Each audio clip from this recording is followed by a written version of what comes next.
C'est à vous. Depuis le commencement, il y avait chaos.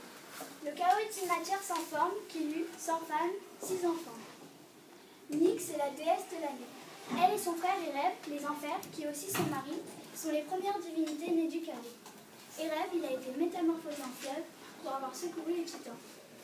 Tartare, on lui donne son nom car c'est l'endroit le plus bas du monde. Son frère Eros, il est beau et intelligent, il maîtrise la sagesse. Tandis que Gaïa s'en est d'un homme, Uranos, qui est le dieu du ciel. Bien fort. Uranos et Gaïa ont eu des enfants. Uranos était le dieu du ciel. Il craignait les hécatonchyres malgré que ce soit ses enfants. Chronos est le fils d'Uranos, le dieu du ciel, et de Gaïa, la déesse de la terre. Chronos est le roi des titans. Zeus, Poséidon, Hadès, Héra, Déméter et Hestia sont ses enfants que mon amie Léa vous parlera plus en détail. Chronos dévore ses 5 enfants. À leur naissance. Le 6e, Zeus a été sauvé par sa femme Rhéa, qui le cacha sur l'île de Crète. Elle donne à Chronos une grosse pierre enveloppée dans un linge au lieu de son fils Zeus. Chronos avale la pierre. Thémis était une titanide, la fille d'Uranos et Gaïa. Thémis était la déesse de la justice. Elle épousa Zeus et fut sa conseillère. Leto est une titanide. Elle est la mère d'Artémis et Apollon.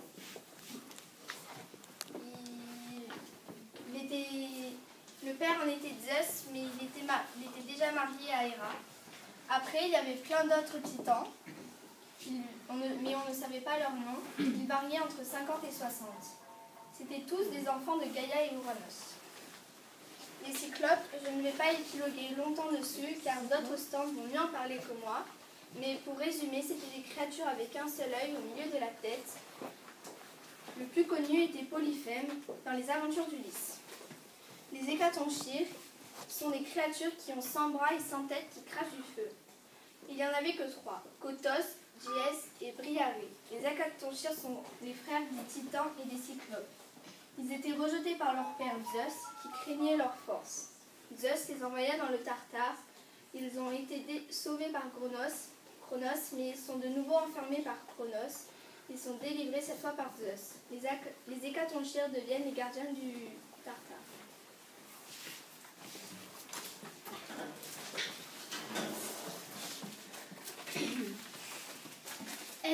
Hestia est la première fille de Cronos et de Rhéa. Elle fait partie des 12 Olympieux. Elle fut mangée par son père dès sa naissance. Déméter est la fille de Cronos et de Rhéa. Elle fait partie des 12 Olympiens.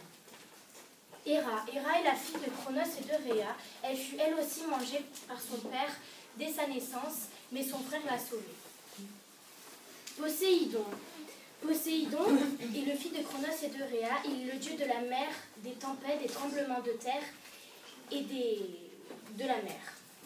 Hadès est le fils de Cronos et de Héra. Il règne avec sa femme Perséphone. Zeus est le fils de Cronos et de Héra, l'époux de Héra. Il va hériter du monde entre ses frères Poséidon et Hédès. Arès, Perséphone. Perséphone est la fille de Zeus et de Héra. Plusieurs personnes disent que c'est l'enfant de Zeus et d'une Styx. Elle est aussi surnommée Corée ou Cora, ce qui signifie jeune fille. Arès est la seule fille de Zeus. Elle est le dieu de la guerre et de la violence. Ilith est la fille de Zeus et de Héra. C'est la déesse de la maternité et sa femme s'occupe de faire accoucher les femmes enceintes. Hébé est la fille et la plus jeune fille de Zeus. Elle représente l'éternité jeunesse. Héphaïstos est le dieu des feux terrestres. Il a découvert l'art des métaux et fait partie des 12 Olympiens.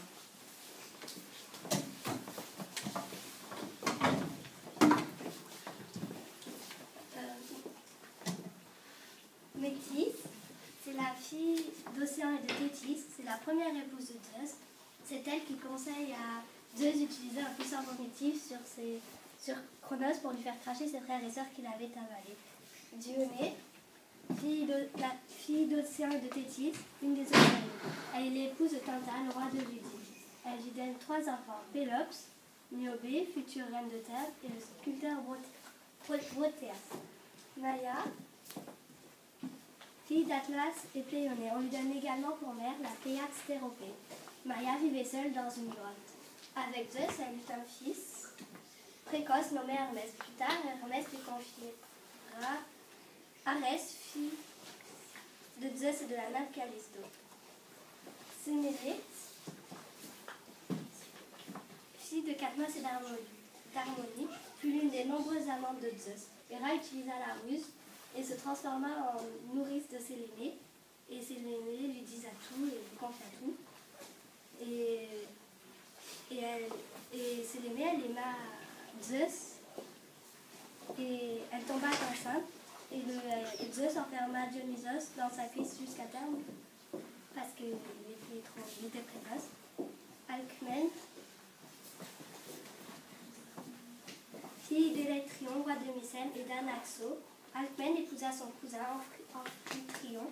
Et pour l'épouser, elle voula qu'il venge la mort de ses 8 frères tués par les Tapiens. Apollon, fils de Létos et Zeus. Apollon est une des 12 grandes divinités. Il est le frère jumeau d'Artémis. Il est souvent représenté avec son arc et ses flèches. Apollon est identifié au soleil. Artémis, fille de Létos et de Zeus, c'est la sœur jumelle d'Apollon. Elle veut rester vierge et punit tout de même les hommes qui essayent de la séduire. Par sa virginité, elle est considérée comme la déesse protectrice de la jeunesse. Athéna, fille de Métis et de Zeus. Athéna est la déesse de la sagesse et de la guerre. On raconte que lorsque Métis était enceinte, Zeus l'avala. Un jour, Zeus eut des maux de tête et on lui ouvrit le crâne et Athéna en sortit en poussant un cri de guerre. Aphrodite, fille de Zeus et de Dionée, déesse de l'amour, de la beauté et de la fécondité. Elle séduit et trompe chacun. Elle fut mariée de force à Héphaïstos, ce qui ne l'empêcha pas d'aimer secrètement Arès. Elle a eu aussi des liaisons avec Dionysos, Poséidon et Hermès, lequel enfanta Hermaphrodite, mère une femme. Hermès, fils de Zeus et de Maïa. Hermès est le dieu de l'intelligence fusée. Il n'hésite donc pas à affronter dieux et hommes pour parvenir à ses fins. Il est le messager des dieux, le protecteur des bergers, des commerçants, mais aussi le dieu des voleurs.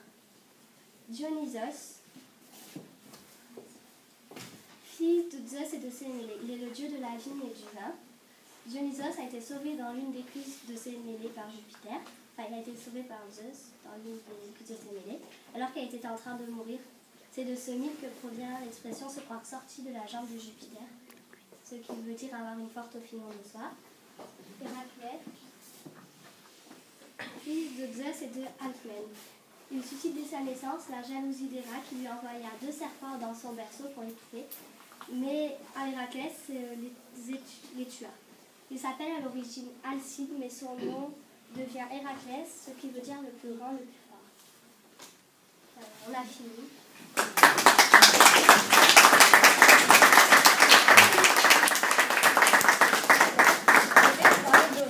Homère, grand poète du 8e siècle, donc c'est un poète de l'ancien temps, est le fils de Méonas et Chrysidale. Il a vécu 60 ans, de 800 à 740 avant Jésus-Christ. Homère est souvent représenté comme un vieil aveugle et ses histoires sont gravées dans sa mémoire afin qu'il puisse les raconter dans toute la Grèce. Il a inventé l'Iliade et l'Odyssée dont nous allons vous parler durant ce musée éphémère. Homère aimait chanter des événements qui s'étaient réellement passés, comme la guerre de Troie, mais en inventant des monstres et héros. On ne sait si Homère a vraiment existé ou bien qu'il est imaginaire. Son imagination a inspiré plein d'autres poètes comme Platon, Dante ou encore Virgile. Les aèdes étaient souvent accompagnés d'instruments comme par exemple une lyre. Comme personnage, il y avait Ulysse. C'est le héros de l'Odyssée et de l'Iliade. Ensuite, c'est l'époux de Pénélope et le père de Télémaque. Il y a Ménélas, qui est le roi de la ville de Sparte et l'époux d'Hélène. Ensuite, il y a Hélène, qui est l'épouse de Ménélas et la reine mortelle de la ville de Sparte. Ensuite, il y a Priam, qui est le roi de Troie et le père d'Hector et de Paris. Hector, qui est le fils aîné de Priam, le frère de Paris et le chef des Troyens. Ensuite, il y a Paris, qui est le fils cadet de Priam et donc le frère d'Hector. Achille, lui, est un héros de la mythologie grecque. Ensuite, il y a Apollon, qui est le dieu du chant, de la poésie, et il y a Athéna, qui est la déesse grecque de la guerre, de la sagesse et de la stratégie guerrière. L'Iliade est une épopée de la Grèce antique écrite par Homère. L'Iliade raconte l'histoire de la guerre de Troie. Cette histoire se situe vers 1000 avant Jésus-Christ. À l'origine de cette guerre, Paris, le fils du roi de Troie, enlève Hélène, la femme du roi de Sparte, Ménélas. La réaction des Grecs ne se fait pas attendre. Ils partent attaquer la ville de Troie pour laver l'honneur grec. Mais la ville est entourée de solides remparts. Ils décident donc d'assiéger cette ville. Le siège va durer 10 ans. L'Iliade raconte l'histoire de la dernière année de cette guerre.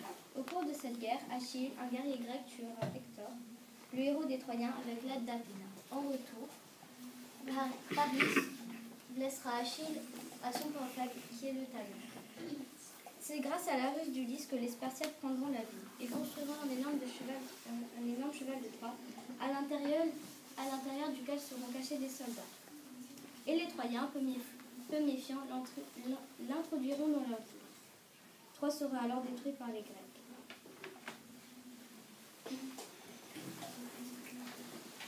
Moi, je vais vous parler de l'origine de la guerre de Troie.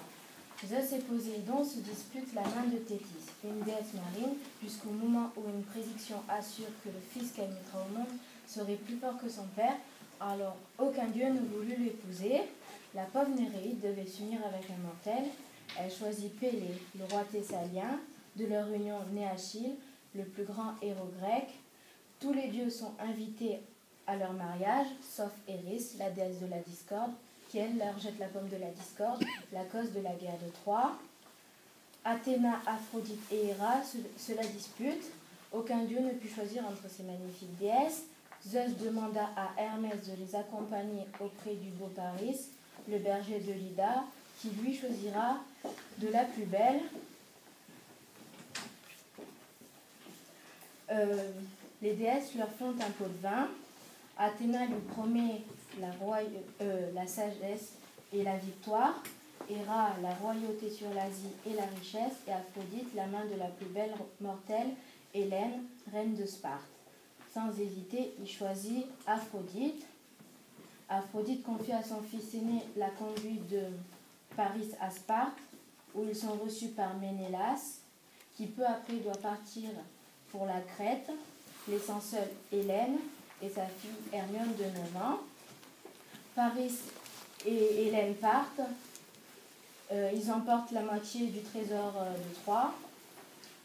Mais pour pas être poursuivis, ils partent à Chypre, en Égypte, jusqu'à Troie où on célèbre leur mariage.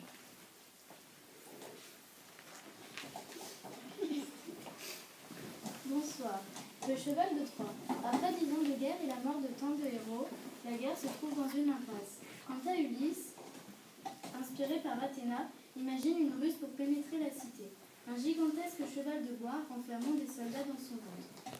Une fois le cheval fini, les Grecs l'abandonnent sur le rivage, brûlent leur camp et laissant derrière eux le seul Sinon, un espion devant convaincre les Troyens d'accepter cette offrande d'Athéna.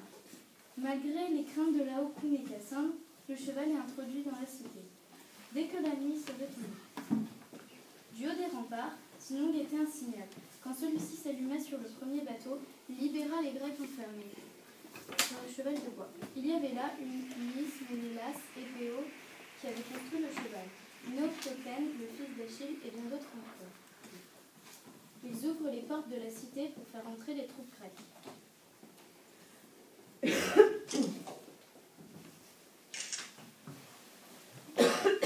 Le sac de Troie. Les Grecs envahissent la cité par milliers, tuant tous les Troyens dans leur sommeil. Tandis qu'Ulysse et Ménélas se précipitent chez Déiphobe où livrent un combat avant de reprendre Hélène. le roi Priam est tué sur le seuil de son palais. Astyages, le fils d'Hector, précipité du haut des remparts. Les femmes sont traînées en esclavage. Une seule famille épargnée, celle d'Anténor, qui avait toujours souhaité rendre la paix, conclure la paix et rendre l'élève. Après le massacre, Troie est entièrement saccagée et brûlée. Même les murs sont rasés. Les Grecs se partagent ensuite le butin, sacrifient au dieu Polyxène et sacrifient sur la tombe d'Achille.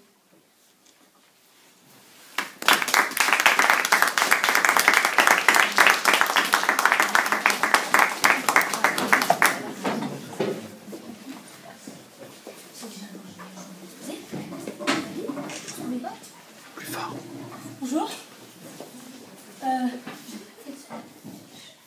En fait, j'étais partie en voyage d'affaires en Asie de l'Est et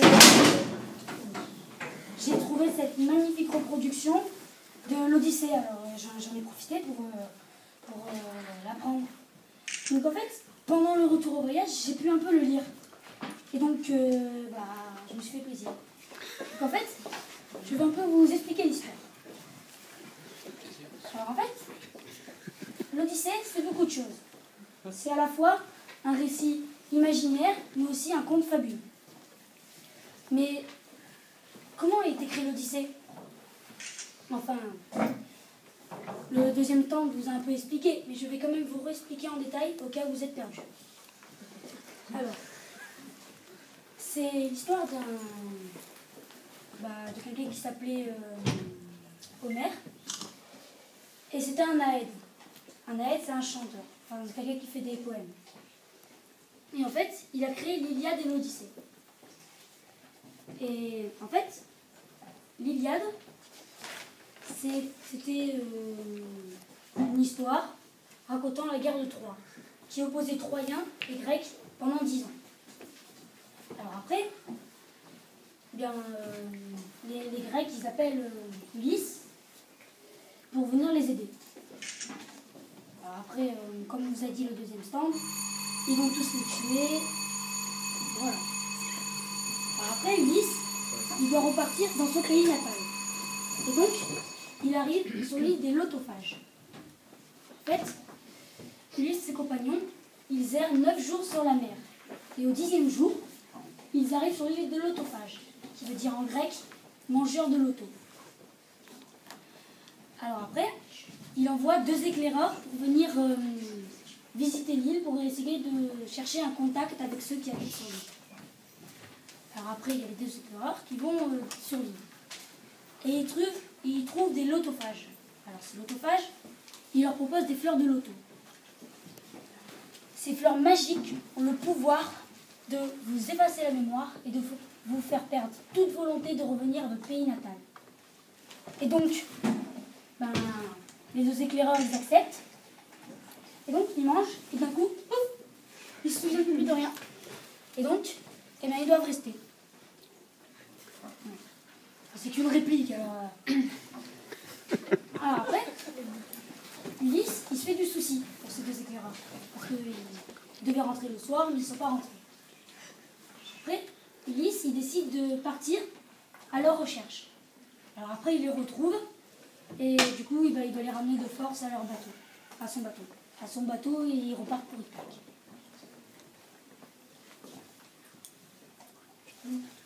Je me souviens d'une histoire que mon grand-père m'a racontée sur le cyclope Polyphème. Ulysse part avec ses compagnons pour l'île du Cyclope, où habite le terrible Polyphème.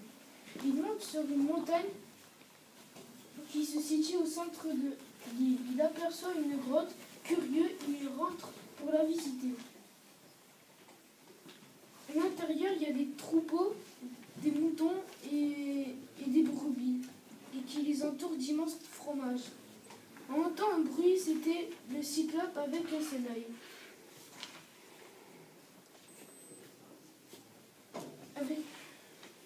Soudain, il découvrit le cyclope demain qui sont-ils ou d'où vient-il? Il lui répond qu'il vient d'Ithaque. Il lui demande l'avis sobre qui s'appelle personne.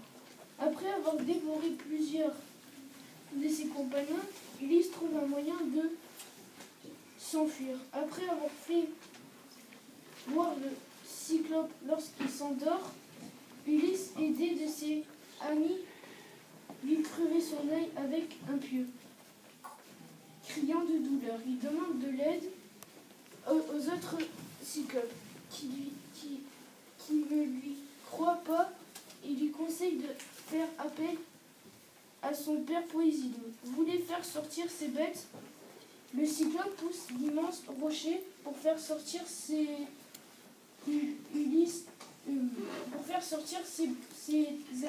animaux. Et Ulysse en profite pour se cacher sous les animaux, lui a accroché libre. Ulysse, son équipage porte sur le bateau en se moquant de lui, du cyclope. Ulysse avoue son vrai nom et le cyclope lui dit promet qu'il soit accablé de malheur. Bonsoir, messieurs, dames. Alors, je vais vous parler de Éole, dieu des vents. Alors, Ulysse et ses compagnons débarquent sur l'île d'Éole. Ulysse et ses compagnons furent chaleureusement accueillis. Et après, Ulysse et son équipage décident de repartir. Mais avant, le dieu Éole lui donne une outre remplie de vents contraires. Ensuite, quand il vient voir le bateau, quand il va rejoindre son équipage, un peu plus loin, ses camarades voulurent prendre l'outre et voir ce qu'il y avait dedans. Ils la débouchurent, croyant qu'il y avait de l'or. Mais en fait, il y avait des vents contraires et les ramena tout de suite chez Éole. Éole était furieux. Il a soufflé sur le bateau et les amena loin de chez eux, loin de leur patrie. À ce moment même, une grande tempête arriva. Elle était vraiment très forte, terrifiante. Il y avait les rames qui se brisaient, le mât se tordait, la voile se fissurait. Mais enfin, la tempête se calma et ils purent accoster sur une île. Voilà, alors maintenant, je vais vous parler de Circé, fille du soleil.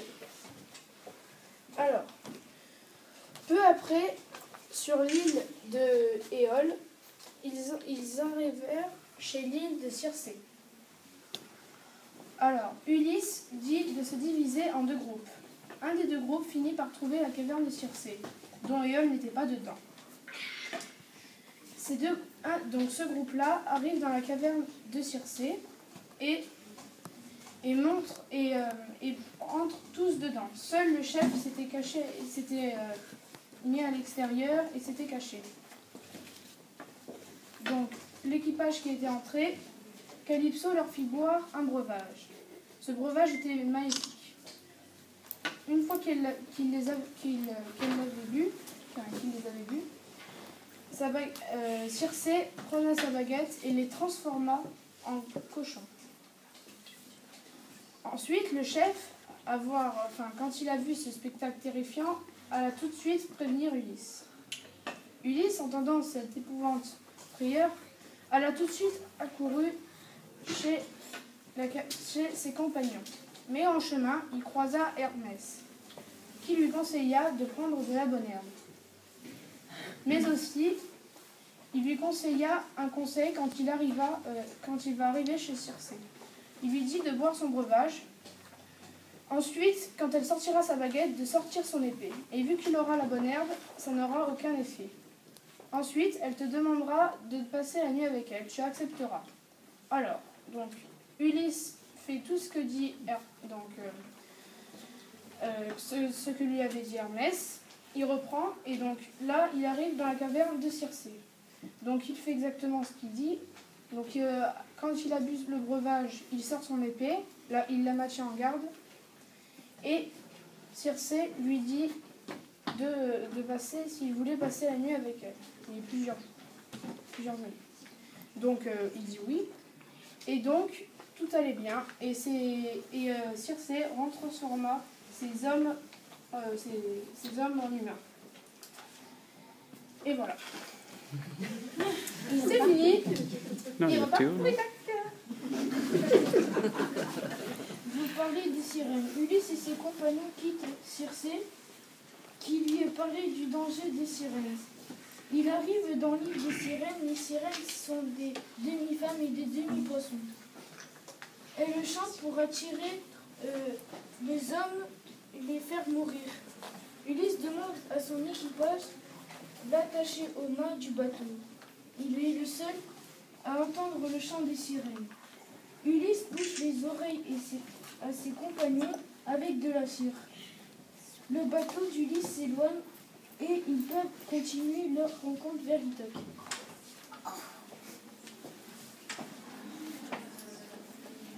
Après s'être échappé des sirènes, il arrive près de Charybde des Scylla. Alors, c'est deux monstres. Charybde, en fait, c'est un monstre engloutisseur de marins qui a causé la perte de nombreux marins. Et Scylla, c'est un monstre à 6 têtes et à 12 jambes. Ça va pas être évident. Alors après, il y a les compagnons, après les sirènes. Ils arrivaient près de ces Charybde et Scylla. Alors Charybde, elle a la forme d'un tourbillon, c'est un peu un siphon. Alors après, il y a Ulysse qui arrive près des deux grottes, enfin de la grotte et de Charybde. Alors il y a Scylla qui attrape 12 hommes avec ses 6 têtes. Et après, grâce à Athéna, parce que Athéna a protégé Ulysse, eh bien Athéna, elle, en quelque sorte, elle protégea Ulysse de Charybde, et donc Ulysse put éviter Charybde de peu. Et il repart pour Ithaque. Je vous rappelle que si vous êtes un peu perdu dans le texte, vous pouvez un peu lire. Ouais, vous pouvez un peu vous le faire passer. Par contre, l'abîmez pas trop parce que ça C'est en or. une antiquité un peu très rare. C'est vrai que ça vient d'Afrique. Donc si vous êtes un peu perdu, bah, lisez-le un peu. Théo, tu parles pas? Si. Ah voilà, vas-y. Oui. Dépêchez-vous, vous êtes à 12 minutes déjà. Donc bonsoir, alors moi je me souviens d'une légende que j'ai entendue, qu'on racontait en Europe. Et elle parle de Calypso, qui est la nymphe de l'île d'Okiki. Donc le navire d'Ulysse, il est pris dans une grande tempête de vagues énormes déchaînée par Poséidon. Et Ulysse y dériva jusqu'à Charybde, où il perdit tout son équipage qui a été englouti par l'eau. Ulysse y a échappé car il s'est suspendu à un arbre. Puis après, il redescend de l'arbre et s'accroche à une épave. Et il dérive jusqu'à Okiki, jusqu'à l'île d'Okiki, où il est accueilli par Calypso, qui l'accueilla très chaleureusement et qui tomba amoureuse de lui. Et pour le charmer, elle lui offrit l'immortalité et la jeunesse éternelle. Mais il lui dit qu'il préférait retourner chez lui, à Ithaque, pour revoir sa femme Pénélope et son fils Télémaque. Mais il dut rester 7 ans ou 10 ans, ça dépend des versions, auprès d'elle. Et jusqu'à ce qu'Athéna demande à Zeus de laisser partir Ulysse et d'envoyer Hermès dire le message. Donc Calypso, elle est étonnée de voir Hermès, elle lui offre un repas. Et après, elle n'est pas d'accord tout de suite pour laisser partir Ulysse, parce qu'elle l'aime. Mais c'est Zeus qui l'a décidé, donc elle est obligée de le laisser partir. Et donc après, ils construisent un radeau pour pouvoir rentrer chez lui, et cela, ça va lui prendre 4 jours, et le 5e jour, Calypso, elle redemande à Ulysse s'il ne veut pas rester, et il lui redit non, et il part. Et donc après, pour Ithaque, ouais. Et donc après, il arrive enfin à Ithaque, où là, il part d'abord, Ulysse, il est arrivé chez les Achéens qui habitaient en Phénicie. Puis après, il part pour Ithaque, son pays natal. Mais Athéna, elle voulait utiliser la ruse pour massacrer les prétendants, donc elle le change en pauvre mendiant. Et après, il va chez Humée, le porcher. Donc le porcher, c'est celui qui garde les cochons. Et donc, Humée, il lui offre un repas, et puis après, ils vont au palais. Et quand ils entrent dans le palais, Ulysse et Humée, il se fait couvrir d'insultes parce que les prétendants, ils n'aiment pas qu'on ramène des pauvres dans le palais. Et après, Pénélope, elle entre et elle demande à Euryclée, donc Euryclée c'était la nourrice de Ulysse quand il était petit, de laver les pieds de Ulysse. Mais Euryclée reconnaît Ulysse grâce à sa cicatrice qu'il a au pied. Et donc après Ulysse lui dit de rien dire, donc de se taire. Et après, Télémaque qui avait reconnu son père chez Mémée, il dit que celui qui arrivera à tendre l'arc de son père et passer à travers les 12 anneaux des haches, il pourrait épouser Pénélope. Mais personne n'y arrive, sauf Ulysse, qui est un pauvre mendiant. Mais il l'utilise pas pour passer à travers les 12 anneaux, mais pour tuer tous les prétendants et il est aidé du porcher et de son fils. Et donc après, quand tous les prétendants ils sont morts, Ulysse il demande à Pénélope si elle le reconnaît. Alors Pénélope, elle n'est pas tout de suite d'accord, elle sait pas trop si c'est son mari ou pas. Et donc elle lui demande de décrire son lit, parce que c'est les deux à connaître leur lit. Et après il le décrit parfaitement et après Pénélope elle avoue qu'elle reconnaît son mari. Et donc le lit il est fait sur un tronc d'olivier. Et voilà, c'est fini.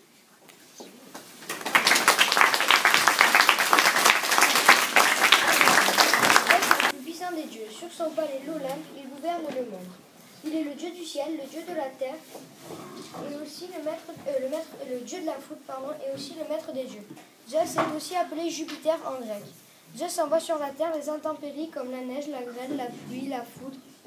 Il a dû se battre pour devenir le maître de l'univers, et la répartition de l'univers a été faite par tirage au sort pour le partager avec ses frères. Ses parents sont Cronos et Rhea. Il a plusieurs frères, comme Poséidon, dieu de la mer, Hadès, dieu des enfers, Déméter, déesse de la terre, Héra, déesse du mariage, et Astia, déesse du foyer. Il a eu plusieurs femmes comme Déméter, Callisto, Héra, Perséphone, qui étaient toutes des déesses, mais aussi des femmes mortelles comme Europe, Dia, Danaé et Lara. Zeus a eu aussi de nombreux enfants comme Dionysos, Persée, Minos, Héraclès, Athéna. Zeus a dû échapper à son père Cronos qui dévorait ses enfants pour ne pas être détrôné. Les éléments qui représentent Zeus sont l'aigle, le sceptre, le trône et la foudre. Je vais maintenant vous parler d'Athéna. Athéna est la fille de Zeus et de Métis. Elle est l'enfant préféré de Zeus. Athéna est aussi appelée Asclépios en grec. Elle est représentée avec une cuirasse, une lance et un bouclier. Les éléments qui la représentent sont la chouette, l'olivier, le serpent, la lance, l'égide, le casque et aussi le médaillon avec la tête de Gorgone dessus. Athéna est la déesse de la sagesse, de la guerre et la déesse de la ville d'Athènes. Elle n'a jamais eu d'amant ni d'époux. Elle ne perd jamais une bataille et protège beaucoup de héros. Durant les batailles, elle était ardente, imbattable et impitoyable. Athéna a de nombreux temples qui lui sont consacrés, comme le temple d'Athéna Niké, le Parthénon, les Reptéions, et elle n'a jamais eu d'amant ni d'époux. Fini.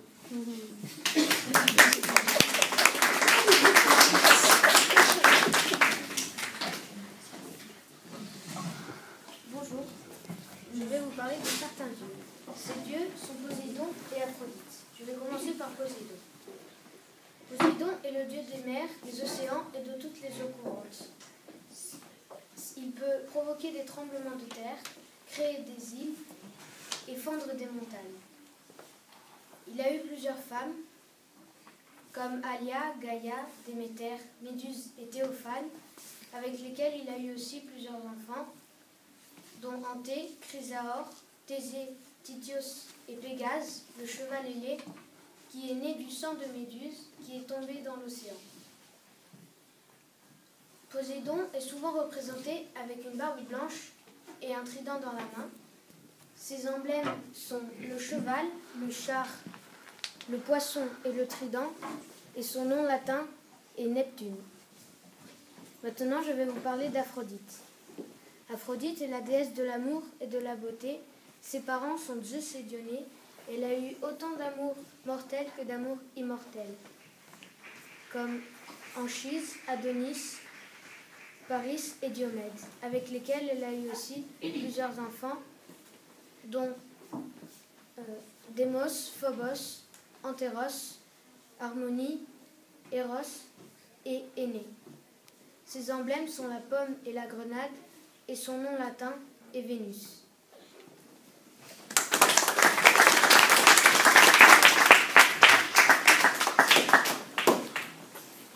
Bonjour, je vais vous parler de deux dieux en particulier, Hadès et Hermès.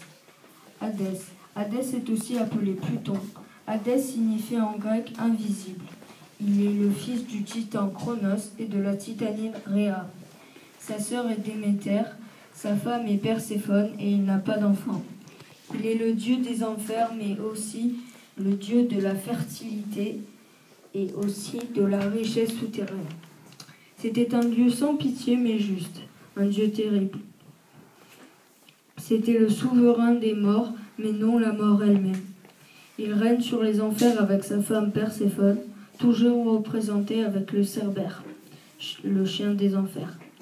Cerbère a pour fonction de garder la porte des enfers pour que les hommes n'y rentrent pas et que les âmes n'y sortent pas. Seuls 2 héros ont réussi à y rentrer et à y ressortir, ce sont Ulysse et Héraclès. Les âmes sont conduites aux enfers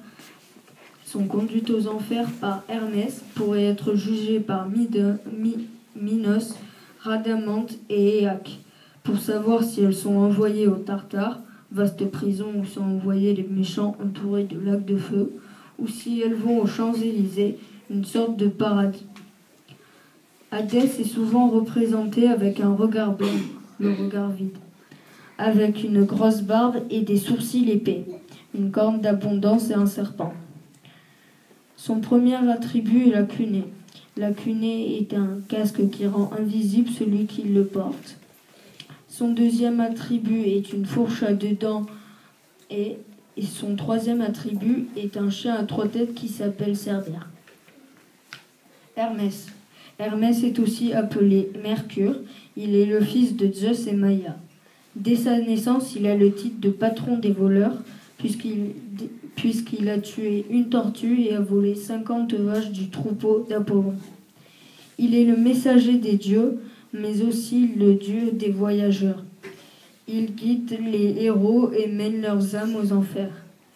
Il est représenté avec des sandales ornées d'ailes, d'un chapeau plat et d'une baguette en or, le caducée. Quand Apollon découvre que son voleur était son frère Hermès, Hermès dit qu'il est innocent. L'affaire est portée devant Zeus qui ordonne la réconciliation. Hermès révèle l'endroit où il a caché le troupeau et donne à son frère la lyre. Apollon en échange lui offre une baguette en or, le futur caducée. Le caducée représente la médecine en général. Il est utilisé comme symbole par les pharmaciens. C'est une baguette de laurier avec 2 ailes et 2 serpents entrelacés. Hermès est un dieu très connu qui a une statue dans les jardins de Versailles et c'est le dieu qui apparaît le plus dans les légendes de la mythologie. Hermès a eu un enfant avec Aphrodite, la déesse de l'amour, qui s'appelle Hermaphrodite. C'était un personnage qui était à la fois mâle et femelle.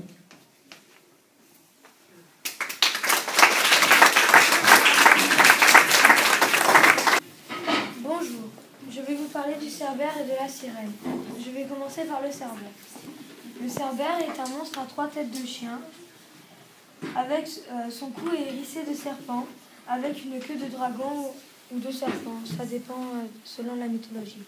Le père du Cerbère s'appelle Typhon, sa mère Échidna, qui ont eu plusieurs enfants, comme Orthros, un chien à 2 têtes, Méduse, la chimère, l'hydre de l'herbe et le Cerbère. Le Cerbère effraie les morts dans les enfers. Pour les calmer, les morts lui donnent des gâteaux au miel qu'ils trouvent sur leur tombe. Héraclès, c'est-à-dire Hercule, a enlevé le Cerbère des enfers et l'a amené sur le vrai monde. La bave qui a été répandue sur le trajet a créé une plante toxique qui s'appelle l'aconie, qui a produit un sucre qu'on peut servir sur les flèches ou les lances. Et le Cerbère, il reste le gardien des enfers. Maintenant, je vais vous parler de la sirène. Dans la mythologie grecque, la sirène vivait au-dessus de la mer Méditerranée entre la Sicile et l'Italie. Elle symbolise la mort. Ce fut des oiseaux à tête de femme avec des serres acérées. Elle chantait pour charmer les hommes et les amener sur leur île pour les dévorer. Un devin a dit un jour que si les chants de sirènes seraient résistés par un homme, elles seraient transformées en pierre. Et l'homme qui leur a résisté s'appelle Ulysse. Le père des sirènes, qui s'appelle Achélos, a lu un fleuve qui s'appelle Achélos aussi, qui porte son nom. Et depuis le Moyen-Âge, les sirènes furent comme des poissons, femmes à queue de poisson vivant dans la mer. Voilà.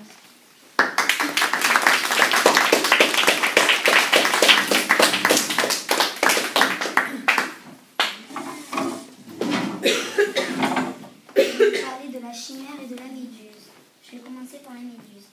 Méduse. Dans la mythologie grecque, Méduse est l'une des 3 gorgones. Les gorgones sont les 3 filles des divinités marines Phorcys et Céto. Elles vivaient sur le bord de l'océan et s'appelaient Euryalée, Méduse et Sténo. Méduse était très belle et fière de sa chevelure. Athéna la punit et transforme sa chevelure en serpent. Elle devient très laide et faisait peur. Méduse était la seule mortelle des 3 sœurs. Persée, fils de Zeus et Danaé, fut chargé de tuer la méduse. La légende raconte que pour réaliser sa mission, Athéna lui avait donné un bouclier pour lui servir de miroir. Les nymphes lui avaient donné un casque pour devenir invisible. Quand Persée arriva devant Méduse, elle essaya de l'immobiliser avec son regard et de le transformer en pierre. Mais Persée se protégea avec son bouclier, puis il mit le casque pour devenir invisible, s'approcha de la Méduse et lui trancha la tête. Il offrit ensuite son trophée, la tête de la Gorgone, à Athéna, qui s'en servait pour immobiliser de peur ses ennemis. Maintenant, je vais vous parler de la chimère. Dans la mythologie grecque, la chimère est un animal fantastique et malfaisant qui faisait beaucoup de mal en Lycie, en Asie mineure. Elle crachait des flammes et dévorait tout ce qui se trouvait sur son chemin. Plusieurs auteurs ont donné une description de la chimère. Homère la décrit dans l'Iliade comme lion par devant, serpent par derrière, chèvre au milieu, capable de cracher du feu. Pour Hésiode, la chimère était un monstre composé de 3 têtes, une tête de lion, une tête de chèvre et une de serpent. Homère raconte dans l'Iliade que Bellérophon reçut l'ordre du roi Lobatès de tuer la chimère. Il devait réussir à tout prix. Pour l'aider à réaliser sa mission, Bellérophon part à la recherche de Pégase, un cheval ailé blanc, car celui-ci est le seul était plus rapide que les flammes du monstre. Un soir, il s'endort sur un autel consacré à la déesse Athéna. En se réveillant, il voit la déesse lui tendre une bride d'or pour permettre de capturer Pégase. C'est ainsi que Bellérophon a tué la chimère. C'est bon.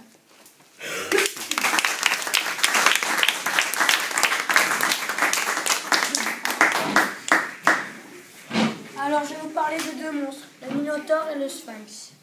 Alors, je vais commencer par le Minotaure qui vit dans un labyrinthe en Grèce, là où le roi Minos a fait construire par Dédale un labyrinthe. Là. Et les parents du Minotaure sont Pasiphae et un taureau. Le Minotaure a une tête d'un taureau, le corps d'un homme, et c'est tout. Chaque année, on lui envoie 7 filles et 7 garçons dans le labyrinthe pour le nourrir. Et ça évite qu'il s'énerve.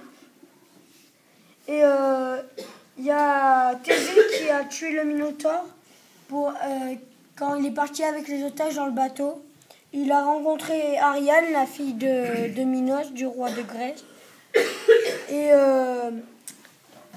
elle est tombée amoureuse de lui et il lui a donné une pelote de fil qui s'est fait attacher à son poignet pour se retrouver dans le labyrinthe. Alors il a tué et arrivé là-bas, il a tué le Minotaure à coups de poing et il est sorti vivant. Je vais vous parler du deuxième monstre. Le sphinx est un monstre horrible qui a le buste d'une femme, la tête d'une femme aussi, les ailes du vautour, une queue de dragon. Le sphinx est perché sur un rocher à l'entrée de Thèbes. Et à chaque fois qu'il voit des passagers, il lui pose une énigme. Et ça sera à l'étape précédente qu'on va vous la poser. Et si les passagers ne répondaient pas juste à l'énigme, le sphinx les mangeait.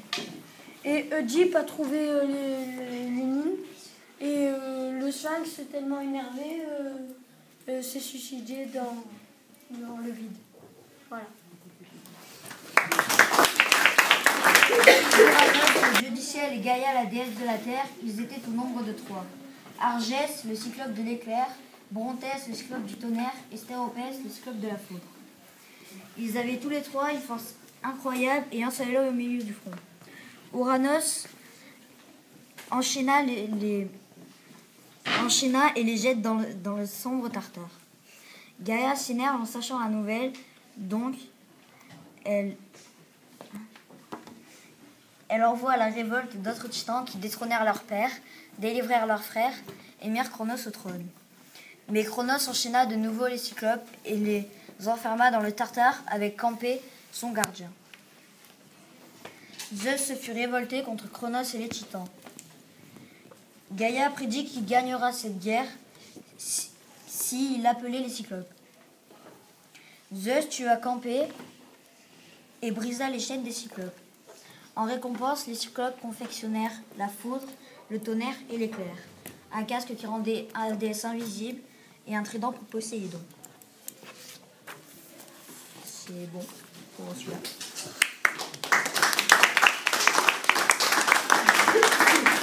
Echidna est mi-femme, mi-serpent. Elle devait être tuée par Argos sans yeux. Elle avait été surprise dans son sommeil. Argos a une force incroyable qui lui a permis de délivrer l'Acardie d'un taureau savant. Il tua aussi un satyre qui enlevait les troupeaux aux Acardies. Il se fait tuer peu de temps après par Hermès. Dans la région du pont Euxin, on raconte qu'Hercule qui était en Scythie. La Scythie est un territoire habité par les Scythes. Hercule aurait découvert Echidna dans sa grotte. Elle lui aurait promis de lui rendre ses chevaux à condition qu'elle lui fasse un enfant. Hercule tenait beaucoup à ses chevaux, donc il s'exécuta et Echidna eut 3 fils du héros. Elle passait pour avoir donné vie avec Typhon aux monstres fabuleux de la mythologie comme la chimère ou Orthros. C'est bon.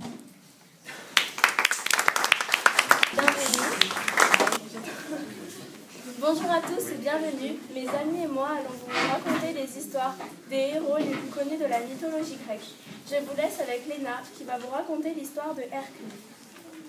Comme vous l'a dit Océane, je vais vous parler d'Hercule, ou aussi appelé Héraclès.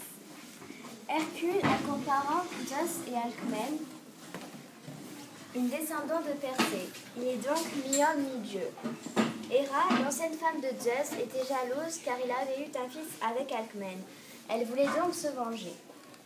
Héra permit à Sténélos, un autre descendant de Persée, de mettre au monde un fils avant qu'Hercule ne naisse, pour que ce soit le fils de Sténélos qui ait tous les pouvoirs et pas Hercule.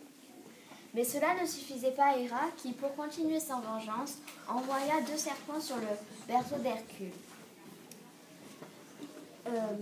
Hercule n'eut pas peur, il les attrapa et les tua. C'est là que l'on sut qu'il était de descendance divine. Durant sa jeunesse, Hercule eut une bonne éducation. Il apprit de son père adoptif Amphitryon l'art de conduire le char, de Linos la manière de jouer de la lyre et de chanter, et d'Eurytos, la manière de tirer à l'arc. Il commença la série de ses exploits en tuant le lion de Cithéron qui ravageait les environs. En récompense, le roi Thespios lui accorda ses 50 filles. On vit aussi Hercule combattre le roi d'Orchomène qui imposait un lourd impôt aux Thébains. Le roi de Thèbes lui donna alors la main de sa fille Mégara. Mais Héra, dont la colère ne fut pas apaisée, frappa Hercule de folie. Alors le héros tua ses propres enfants. Désespéré d'avoir commis cet acte criminel involontaire, il se réfugia chez le roi Thespios qui le purifia. Et il se rendit chez Eurysthée qui lui imposa les fameux 12 travaux que l'on appelle les 12 travaux d'Hercule. Le premier, c'est étouffer le lion de Némée, tuer l'île, prendre vivant le sanglier de Eurymanthe, atteindre à la course la biche de Sérénie au pied des reins, tuer à coups de flèche les oiseaux du lac Stymphale, dompter le taureau de l'île de Crète envoyé par Poséidon contre Minos, tuer Diomède, roi de Thrace, qui nourrissait ses chevaux de chair humaine, vaincre les Amazones, nettoyer les écuries de Augias, combattre et tuer Géryon auquel il enleva tous ses troupeaux, cueillir les pommes d'or du jardin des Hespérides, les Hespérides sont des nymphes, et le dernier, enchaîner le Cerbère. Dévoré par les souffrances provoquées par la tunique empoisonnée que Nessos le centaure lui avait donnée, Hercule se jeta dans les flammes d'un bûcher sur le mont Oeta. On dit à ce sujet que Zeus l'enleva à la terre et lui accorda une vie de roi et l'immortalité. Voilà.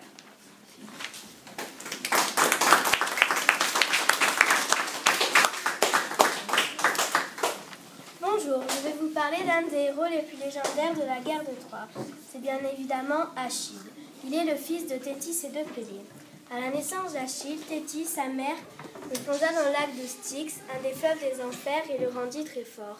Elle le tenait par le talon, c'est donc le seul endroit où il n'est pas fort. Quand Achille était petit, sa mère lui donnait à manger des aliments très particuliers, comme de la cervelle de lion et de tigre, pour qu'il ait du courage et beaucoup de force. Quelques années plus tard, Achille se rendit à la guerre de Troie accompagné d'Ulysse. Achille fut un guerrier qui participa à beaucoup de combats pendant la guerre de Troie, mais au bout de 10 combats, Agamemnon lui fit une blessure. Achille décida alors d'arrêter de se combattre. Achille reprit le combat pour venger son ami Patrocle qui avait été tué par Hector. Achille réussit à venger son ami en tuant Hector. Mais après ce combat, Paris, qui était le frère d'Hector, blesse Achille d'une flèche empoisonnée dans le talon. Achille mourut de cette blessure.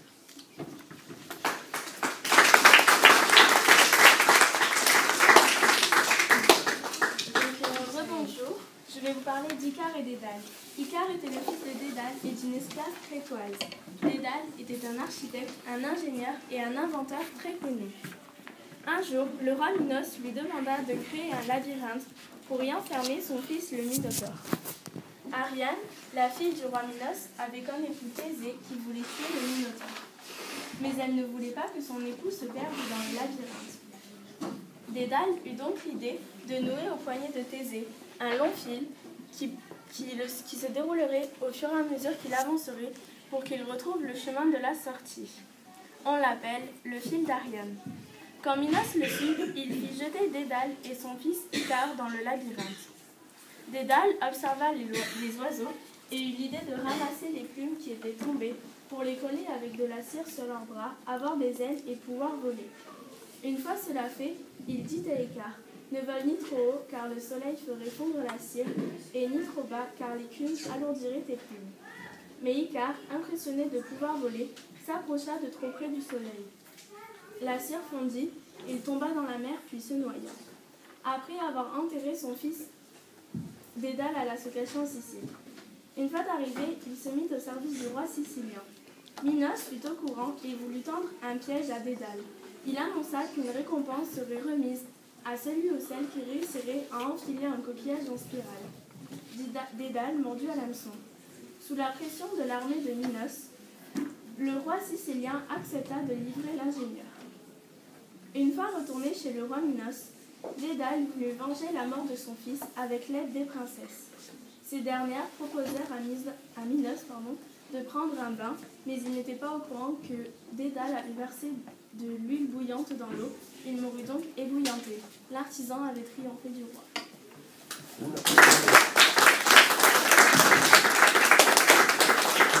Bonjour, je vais vous parler de Oedipe. Un jour, un oracle avait prédit que si Laios, roi de Thèbes, avait un fils, il le tuerait et épouserait sa mère.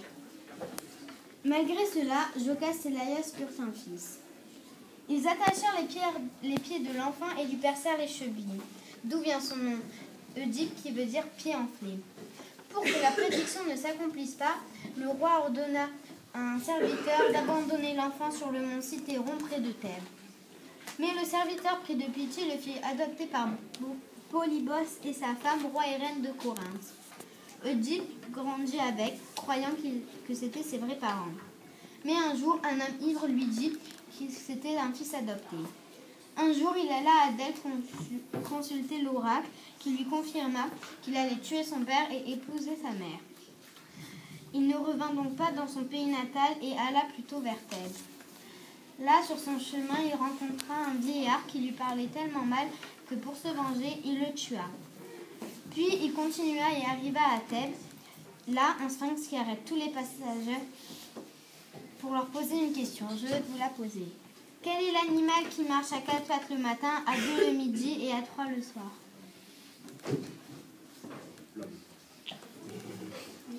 Oui, car enfin il rampe à 4 pattes, adulte sur ses 2 jambes et âgé, il utilise une canne.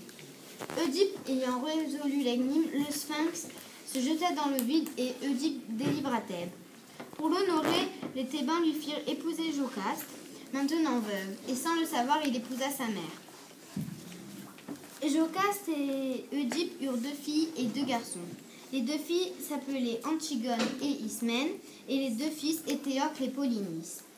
Un jour, la peste arriva sur Thèbes, et Oedipe alla encore une fois à Delphes. L'oracle lui dit que le seul moyen de délivrer la ville était de venger Laios. Oedipe comprit enfin qu'il avait tué son père et que c'était lui le meurtrier.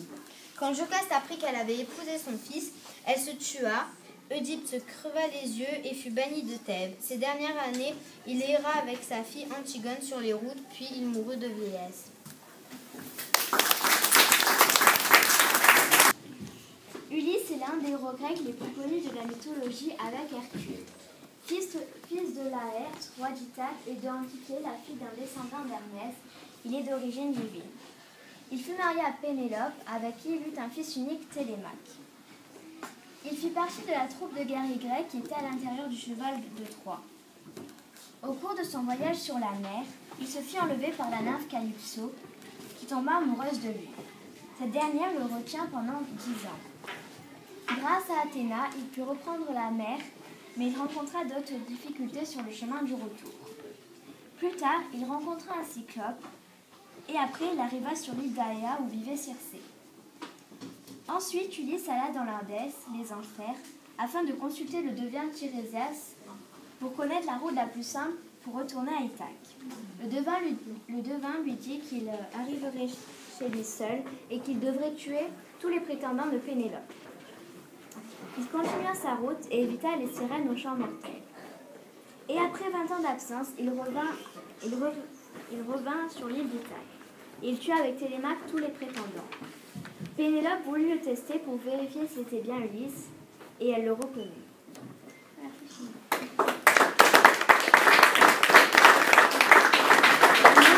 Je vais vous parler de Thésée, qui est le fils d'Aërta et d'Égée, roi d'Athènes.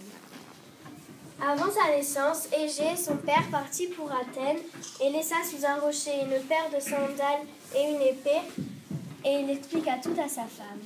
Une fois que Thésée eut arrivé à Athènes, Thésée se rendit au palais de son père, où il est accueilli par Médée, une magicienne, qui va essayer de l'empoisonner. Il va s'apercevoir que toutes les décisions qui étaient censées être prises par son père étaient prises par être reconnues de son père, car il va sortir l'épée trouvée sous le rocher pour couper la viande. À la suite de ce repas, Médée fut chassée du palais. La rencontre avec le Minotaure est l'une de ses premières aventures. Thésée rencontra Ariane, la fille du roi Minos, et il la séduisit.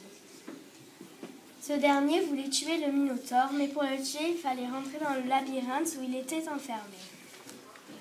Dédale, l'inventeur du labyrinthe, lui donna une pelote de fil pour qu'il retrouve la sortie. Thésée rentra dans le labyrinthe, tua le Minotaure et ressortit du labyrinthe.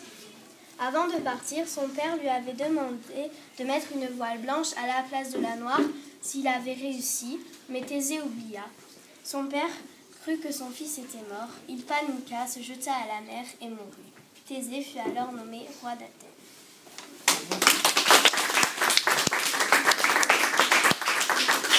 Maintenant, je vais vous parler de Persée. Un jour, un oracle avait prédit à Acrisios, roi d'Argos, que s'il avait un petit-fils, il le tuerait. De peur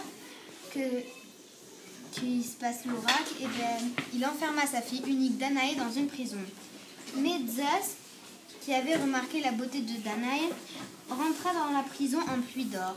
Plusieurs mois plus tard, un enfant naît. Comme ses parents sont Zeus et Danaé, Persée est donc un demi-dieu. Acrisios fut tellement en colère qu'il enferma Danaé et Persée dans une malle en bois, puis la jeta à la mer. Plus tard, ils s'échouèrent sur une île et furent recueillis par Polydectès, roi de cette île. Dès qu'il vit Danaé, Polydectès tomba directement amoureux d'elle. Mais Danaé refusait de le prendre comme époux et Persée, qui était devenu adulte, protégeait sa mère. Le roi essayait d'écarter et de tuer Persée. Pour cela, il envoie combattre la Gorgone. Méduse a des serpents à la place des cheveux, des ailes et des grosses dents. De plus, son visage a le pouvoir de pétrifier les mortels qui la regardent. Les dieux offrent à Persée des chaussures ailées. Hadès lui donne son casque qui rend invisible et Athéna son bouclier.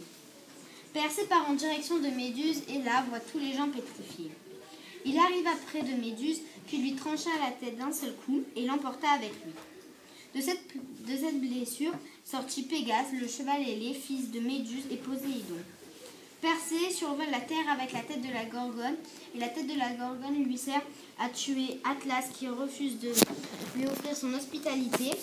Persée tue aussi Polydectès pour délivrer sa mère, et il offre enfin à Athéna. Voilà.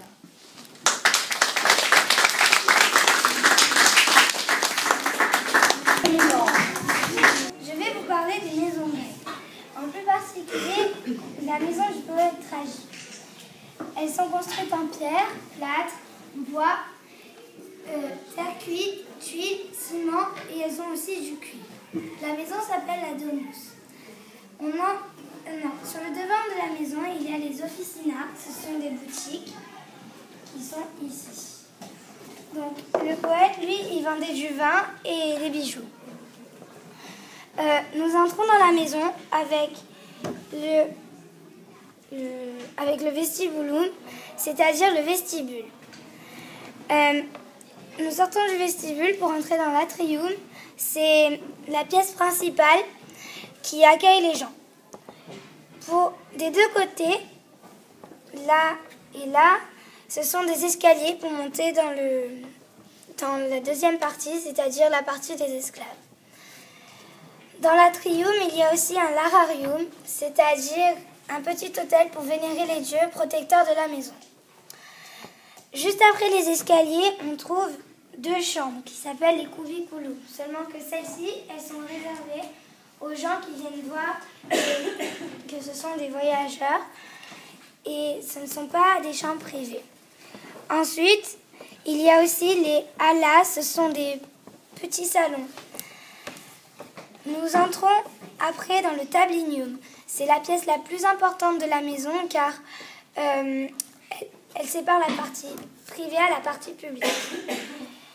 En sortant du tablinium, nous trouvons l'ortus, c'est-à-dire le jardin qui est entouré des péristyles.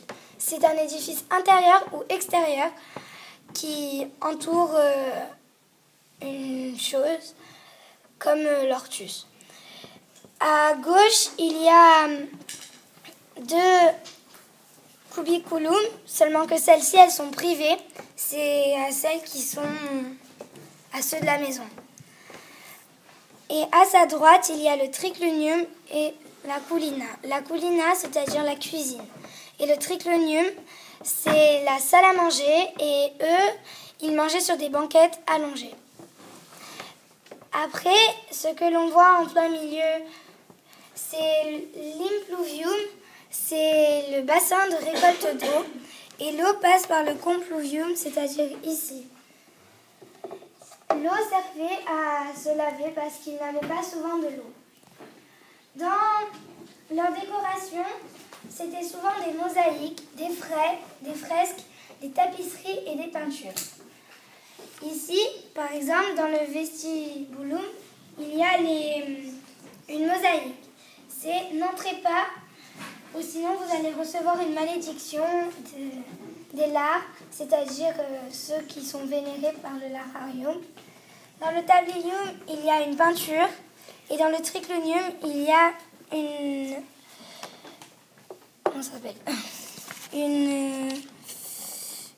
une tapisserie. Voilà, maintenant, Selena va vous parler du théâtre. Eh bien, bonjour. Je vais vous parler du théâtre d'Athènes. Le théâtre d'Athènes est dédié au dieu Dionysos, dieu divin de la fête des arts, fils de Zeus et de Séménie. C'était une maîtresse de Zeus. Le théâtre se trouve sur le flanc sud de l'acropole d'Athènes. Il a été construit aux alentours de 336 et 326 avant Jésus. On devait y jouer de la comédie, présenter la tragédie et des spectacles nomachés, c'est-à-dire un spectacle représentant une bataille navale. Les acteurs, tous masculins, portaient des masques en terre cuite peints, qui montraient leur âge, leur sexe et leurs sentiments. La grosse bouche servait de porte-voix. Vous pouvez vous faire passer.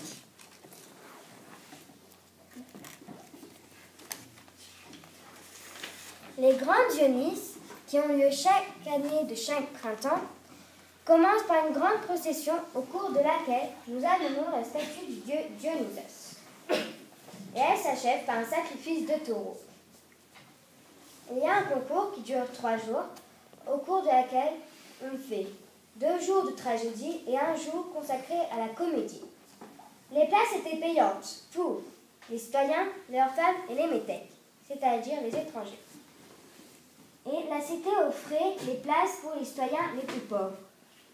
Pendant les comédies, ils riaient bruyamment, mais pendant la tragédie, ils criaient de terreur et manifestaient leur douleur et leur horreur. 2 juges, tirés au sort, élisent le meilleur acteur, auteur et chorège, c'est-à-dire un citoyen qui finance une représentation théâtrale. Et on leur remet une couronne de lierre dans les 2 catégories. Voici la structure de mon théâtre. Alors, au centre, nous voyons l'autel orchestral, puis les premiers rangs ici étaient attribués pour les juges et les prêtres, et ici le gradin était pour le public.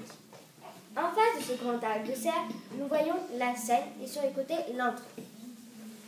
Mais aujourd'hui, on nous demande, mais qu'est-ce qui est devenu le théâtre d'Athènes? Eh bien, le théâtre d'Athènes a été dégradé, car cela fait déjà près de 2300 ans que ce théâtre a été construit. Au fil du temps, le théâtre a été dégradé et n'a pas supporté guerre et enfin a été disparu. Mais un jour, en 1765, un jeune homme, Richard Chandler, retrouve l'emplacement de ce théâtre et depuis ce jour, plusieurs personnes viennent le visiter. Voilà.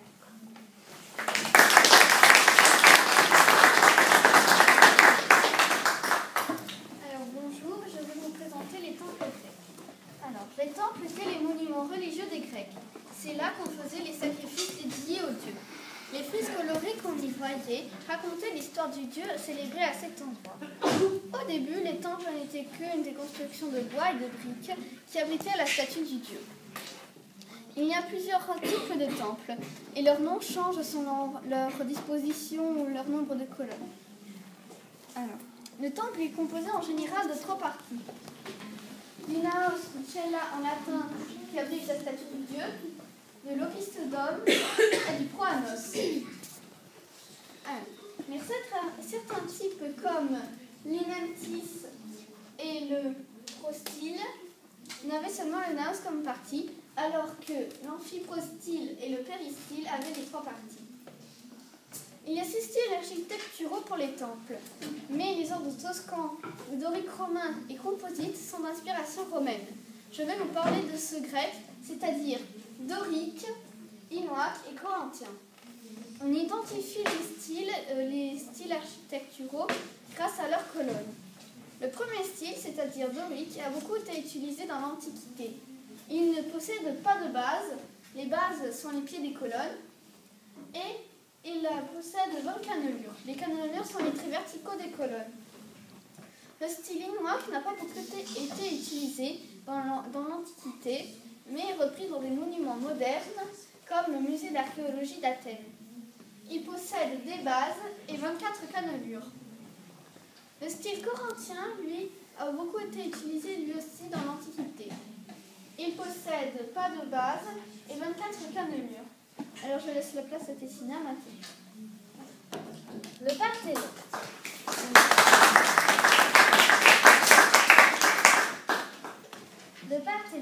Le Parthénon est un temple situé sur l'acropolis d'Athènes. Il est dédié à la déesse Athéna. Il abrite sa statue qui mesurait 16 mètres et qui est faite d'or et d'ivoire. Près d'elle se situaient ses trésors. La première pierre a été posée en -447 avant Jésus-Christ et les constructions duraient longtemps, tels que Ictinos, l'architecte ou le sculpteur Phidias ont participé à sa construction. Mais maintenant, le Parthénon est en très mauvais état. À cause de la guerre de Morée, le 6 septembre 1687, les Turcs sont allés se réfugier sur l'Acropolis et ont caché leur armes dans le Parthénon.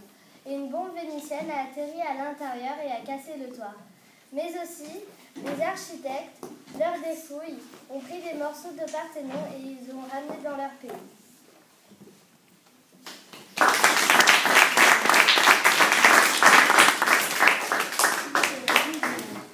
La poterie désigne des vases et des récipients que l'on utilise pour la cuisine ou la décoration. Sa fabrication consiste à mélanger les terres, les malaxer, leur donner une forme et cuire les pièces obtenues. Pour la cuisson, les pièces sont déposées dans un four à 850 à 1000 degrés pendant 8 heures. Pour la décoration, particulièrement sur les poteries grecques qui sont de véritables œuvres d'art, on trouve des dessins représentant des dieux, des sacrifices, des guerriers au combat. Il existe 5 périodes dans l'histoire de la poterie qui définissent les différents styles de son évolution et transformation. Donc là, vous avez la première période proto-géométrique, 1050 avant Jésus-Christ.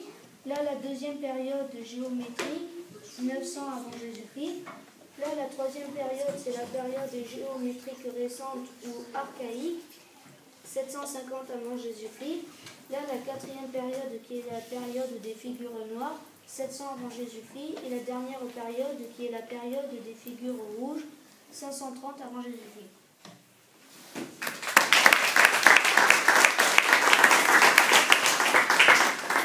Je vais vous parler de la mosaïque. La mosaïque est un art décoratif où l'on utilise des fragments de pierres très colorées comme l'émail, le verre, le marbre. Et on peut avoir de la céramique assemblée. Elle est née dans une ville de Mésopotamie 6000 ans avant Jésus-Christ. La Mésopotamie, de nos jours, c'est l'Irak. La mosaïque a été très utilisée pendant le Moyen-Âge et l'Antiquité romaine. On peut trouver de la mosaïque dans des temples. Elle peut représenter des animaux, des dieux, des héros ou des scènes de la vie quotidienne.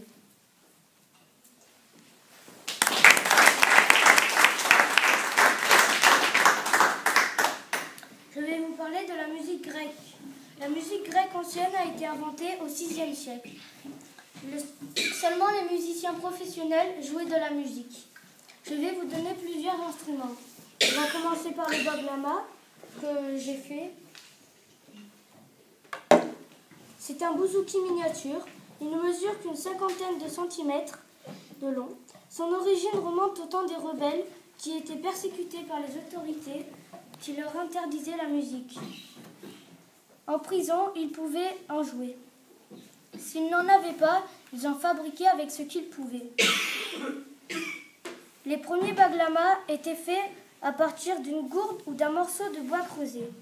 Le bédir, c'est une percussion typique. On en joue beaucoup en Afrique du Nord, mais aussi, en général, dans les régions qui sont au sud de la Méditerranée. On le fabrique le plus souvent avec de la peau de chèvre que l'on tend sur une large couronne en bois. Le bouzouki. Le bouzouki est un instrument de musique grecque de la famille luth. Il a un long manche et une caisse dont le fond est arrondi. Le bouzouki traditionnel vaut 3 doubles, cordes, ré, la, ré. Il est joué avec un plectre. Cavale, c'est une flûte chromatique, un ton par trou, de 45 à 90 cm de long, faite en bois d'arbre ou en palissandre, mais il existe aussi en roseau. Le cavale est en 3 parties assemblées comme une clarinette, avec des décorations en métal, alors que le cavale macédonien est en une seule pièce de bois.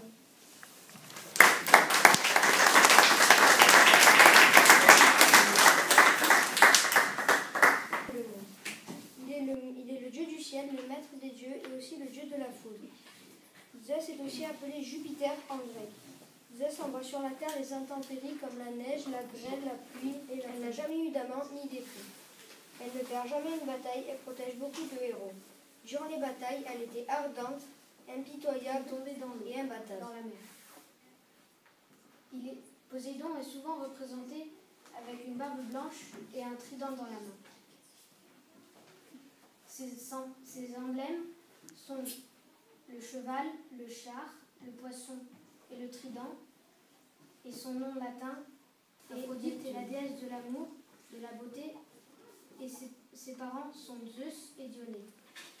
Elle a eu autant d'amour mortel que d'amour immortel, dont Anchise, Adonis, Paris et Diomède, avec lesquels elle a eu aussi plusieurs enfants. Et que les âmes n'y sortent pas.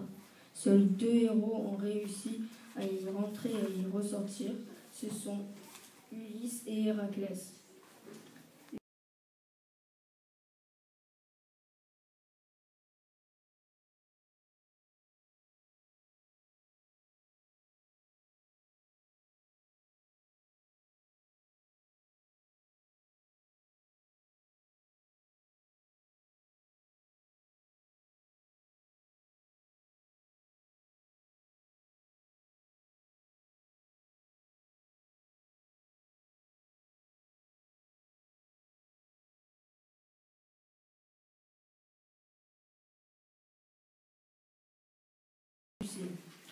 Le caducée représente la médecine en général. Il est utilisé comme symbole par les pharmaciens. C'est une baguette de laurier avec 2 ailes et 2 serpents entrelacés.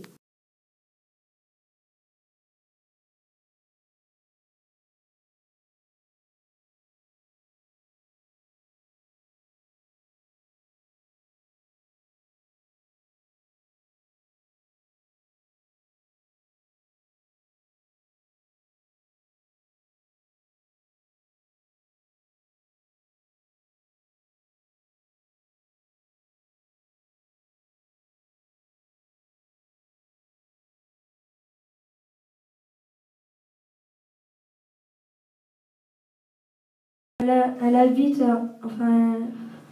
habite entre la Sicile et l'Italie.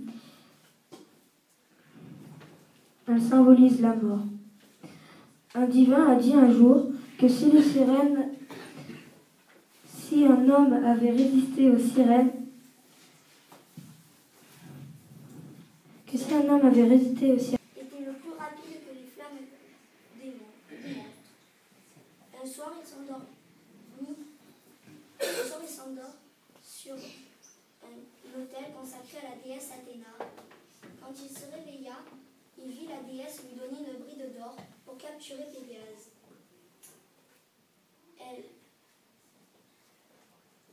C'est ainsi que Bellérophon dessus pour qu'il se retrouve dans le labyrinthe.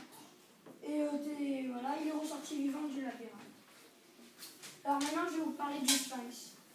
Le sphinx, c'est un monstre horrible à corps de lion, un buste de femme, des ailes de vautour, une queue de dragon. Il est perché sur un rocher à l'entrée des Thébés. De Thèbes. Gaïa prédit que Zeus gagnera cette guerre qui durera 10 ans s'il appelait les Cyclopes. Zeus tua le gardien campé et brisa les chaînes des Cyclopes. En récompense, les Cyclopes confectionnèrent la foudre, le tonnerre et l'électricité pour avoir donné vie avec Typhon aux fabuleux monstres de la mythologie comme la chimère ou Arthros. Héraclès, ou aussi appelé Hercule. Hercule a comme parents Zeus et Alcmène, une descendante de Persée. Il est donc mi-homme, mi-dieu. Héra, l'ancienne femme de Zeus, était jalouse car il avait eu un fils avec Alcmène. Elle voulait donc se venger. Héra permit à Sténélos, un autre descendant de Persée, de mettre au monde un fils avant qu'Hercule ne naisse.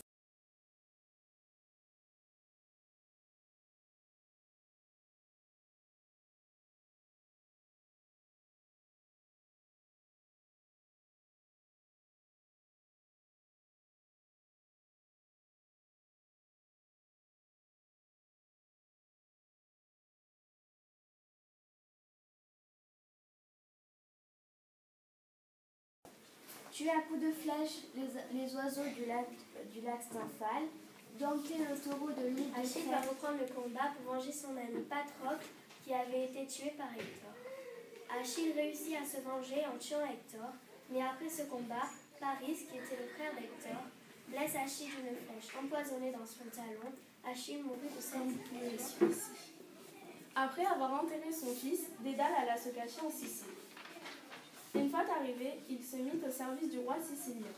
Minos fut au courant et voulut tendre un piège à Dédale. Il annonça qu'une récompense serait remise à celui ou celle qui réussirait à enfiler un et sa piège femme roi et reine de Corinthe. Oedipe grandit avec eux, croyant qu'ils étaient ses vrais parents. Mais un jour, un homme ivre lui dit « Tu es un fils adopté ». Un jour, il alla à Delphes pour voir l'oracle, qui lui confirma qu'il allait tuer son père et épouser sa mère.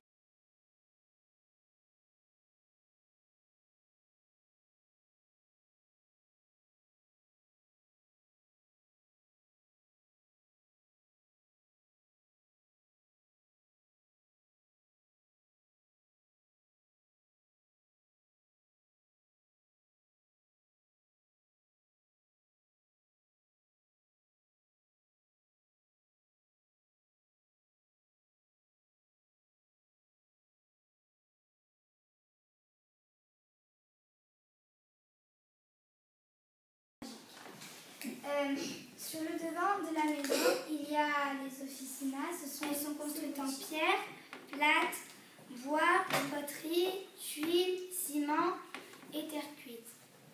Elles ont du cuivre. La maison s'appelle la domus. On rentre dans la domus par le vestibule vers la vie publique.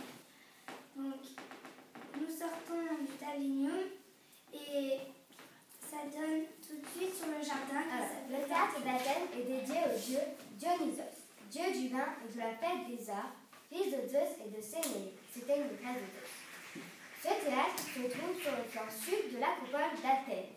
Il a été construit aux alentours de 336 et 310 des meilleurs acteurs, auteurs et chorèges, c'est-à-dire un citoyen qui finance une représentation théâtrale. Il y avait des frises colorées qui racontaient l'histoire des dieux célébrés à cet endroit.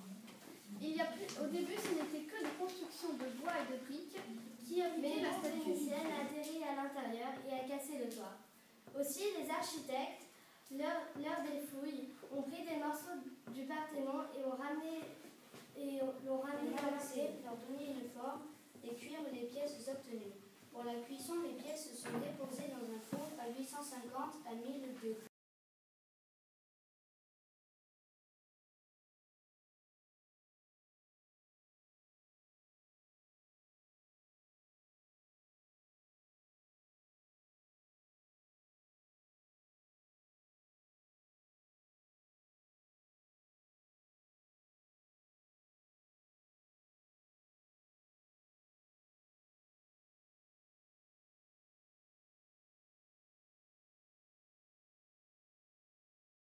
Là, la quatrième période c'est la période des figures noires, 700 avant Jésus-Christ. Et là, la dernière période, c'est la période des figures rouges, 530 avant Jésus-Christ. En prison, ils pouvaient en jouer autant qu'ils pouvaient. S'ils n'en avaient pas, ils en fabriquaient avec ce qu'ils pouvaient. Les premiers baglamas étaient faits à partir d'une gourde ou d'un morceau de bois creusé.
De Lida, qui lui choisira de la plus belle.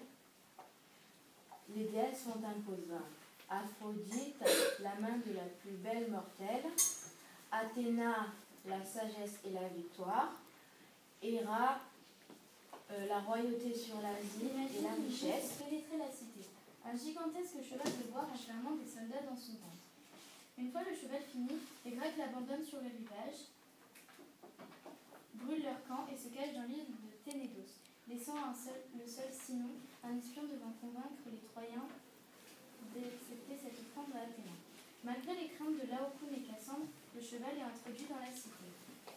Dès que la nuit serait tombée, que des remparts, Sinon qui était un signal. Quand celui-ci s'alluma sur le premier bateau,